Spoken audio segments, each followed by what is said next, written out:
Il y a un aspect qu'il ne faudrait pas négliger. Dans ce cas, un aspect qui est pourtant hyper important, c'est la monnaie. Oui. Justement, vous parliez de banque tout à l'heure, mais pour garder de l'argent, il faut de la monnaie. Comment sera structuré dans votre système solidariste le système monétaire? Oui. Absolument. Le système monétaire, vous savez, la monnaie, c'est comme la sève d'une plante, c'est comme le sang dans le corps humain. C'est lui qui transporte la richesse, c'est lui qui transporte les médicaments que vous buvez, c'est lui qui transporte. Et donc, à partir de ce moment-là, si des gens produisent dans un village et qu'il n'y a pas de monnaie là-bas, comment leur production devient une richesse? Tant que vous mangez des plantains dans la forêt, même le PIB ne vous connaît pas. Quand on fait le PIB du Cameroun, on ne met pas le plantain que vous avez consommé. Le plantain qui pourrit dans la bourse, on ne le compte pas. À partir du moment où il n'est pas traduit sous forme de monnaie, vous allez voir des gens... Voilà, il n'est pas évalué. Vous voyez des gens qui ont des milliers de plantations, mais qui n'ont pas 100 francs pour payer une boîte d'allumettes. Est-ce que vous trouvez ça normal? Ça veut dire qu'ils sont exclus. C'est pour ça que je parle des gens qui sont à la périphérie du système.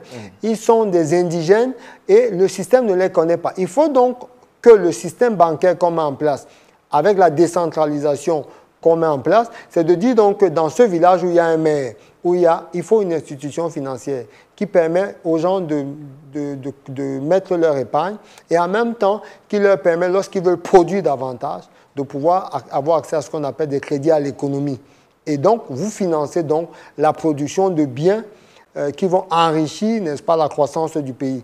Mais si effectivement, ce monsieur n'a pas accès à la monnaie, ça veut dire que ce qu'il produit ne compte pas. Pour qu'il ait de la monnaie, il faut que des gens qui ont eu la monnaie en ville, qui n'est pas basée sur la production, qui est basée sur des services ou sur l'administration, que c'est cette monnaie-là qui vienne lui permettre, lui, le vrai producteur, de pouvoir entrer dans le circuit économique.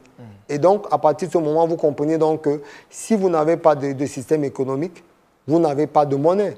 Et si vous n'avez pas de monnaie, tout ce que vous produisez, donc la monnaie, comme disait Tunjan Pomi dans son livre « Monnaie, servitude et liberté », la monnaie réprime l'économie. Le système monétaire, un mauvais système économique, réprime l'économie parce qu'elle ne permet pas à la richesse d'être évaluée, de s'exprimer, d'exister. Parce que tant qu'il n'y a pas de monnaie, vous n'existez pas. Vous êtes dans une brousse, vous vivez comme si vous viviez de la chasse et de la cueillette. On va sortir par là, puisque le temps nous tient à la gorge. Que concrètement, que gagnerait un État, voire même les États africains qui voudraient bien changer de paradigme pour embrasser ou pour adopter ou pour converger vers cette nouvelle perspective économique, le solidarisme? En gros, comment sortir du sous-développement grâce au solidarisme, par exemple? Alors, pour sortir du sous-développement, déjà, il faut quand même, je suis revenu sur un certain nombre de préalables. Le premier préalable, c'est déjà d'être libre, de créer une société où vous êtes libre. Deuxième préalable, c'est la connaissance, l'ignorance. Il faut le savoir. Nelson Mandela disait que l'éducation sera votre plus grande richesse. Si vous ne connaissez pas, parce que se développer, c'est d'abord connaître. Savoir que l'argile que j'ai, c'est avec ça que je peux faire des calebasses, mais la calebasse, c'est-à-dire le carreau. Donc, on fait le carreau de la même manière qu'on fait une calebasse. Mais si vous savez ça, vous allez produire des calebasses. Si vous savez qu'avec les cochons ou les porcs que vous élevez, vous pouvez faire du jambon, du saucisson, à partir de ce moment, vous créez de la valeur ajoutée. Et donc, c'est d'abord la connaissance qui vous permet de créer de la valeur ajoutée. Et ensuite, la bonne organisation de votre pays en solidarisme permet de créer la richesse à tous les niveaux et permet de libérer l'État central, n'est-ce pas, de la charge de devoir s'occuper de tous les autres aspects de l'économie. Et en plus, ça fait que dans nos pays, par exemple, nous vivons sur la base des réserves de change, donc des devises que nous obtenons en vendant des matières premières.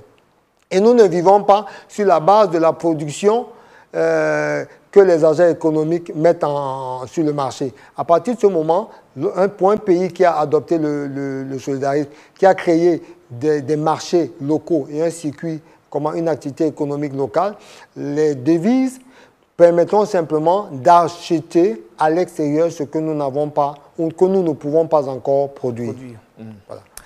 Merci en tout cas d'être passé sur le plateau de Voxbook. Je veux rappeler à nos téléspectateurs que vous êtes journaliste, économiste, consultant et entrepreneur social. Vous êtes surtout l'auteur du Solidarisme, une solution intégrée aux problèmes du développement économique, un ouvrage d'un peu plus de, ou alors un ouvrage de 280 pages, 289 pages nouvellement paru aux éditions l'UPEPO. Merci en tout cas. Merci, c'est moi qui vous remercie de m'avoir fait l'honneur de m'inviter sur le plateau de votre chaîne panafricaine. On espère que ce nouveau paradigme pourra aider de nombreux pays africains justement à sortir du sous-développement. Ben, c'est tout le mal qu'on peut leur souhaiter. Merci à vous en tout cas à la maison de nous avoir suivis. Je rappelle que nos adresses restent disponibles, vous le savez.